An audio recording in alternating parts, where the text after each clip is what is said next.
This is the Aikido short kata,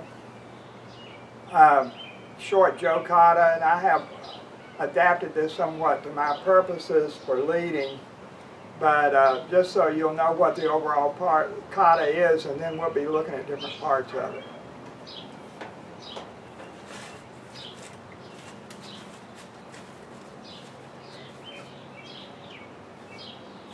Then the kata is repeated on the other side. We'll look at the first movement from the short Jo Kata, and those of you who are familiar with the kata will say, well, gee, the movement that you did is not the movement that's in the short Jo Kata. And that is more or less correct. The movement in the Jo Kata is you go here, come in here, and then strike again. Saito says, well, now this movement is in every Aikido kata Jo Kata that I've done. Saito says that that's not really what the first movement is.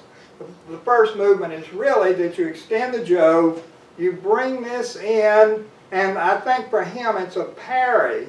So you bring this in parry, then you come back down and smash your attacker's hand, and then thrust.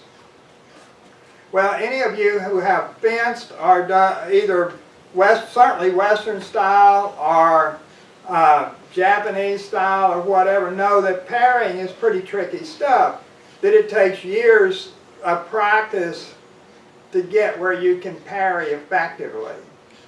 So this isn't what O-sensei was doing. I mean, not that he never parried, but the main thing he was doing was leading. So he's coming in here, the Jo's in front of him, he's stepping back and leading the attack past him and then coming in to strike. So that's the way we're interpreting this kata. So when we're doing the kata here, what's going to happen is I thrust this, he counters by striking my hand. This would be a parry, and then into my throat. So on the Jo's, these are the parries. You're trying to knock the Jo out of his hand by breaking his hand, and then it's easy to come in for the kill. So you can think of this as either me baiting him, and a lot of people call this a timmy, where you don't really strike. Other people say a timmy is where you really strike. I don't care about that. I could either be attacking him and he's defending, or I could just be parrying to try to draw him in. But whatever it is, I go here and then I'm drawing him in there and I'm clear so that he follows the weapon and not my body. So we're here, I draw him in, and then this is the second thrust of the Jo Kata. So the important thing here is this leading motion. Now, another thing that I've changed, the way I was taught this motion is down here with the arm kind of extended.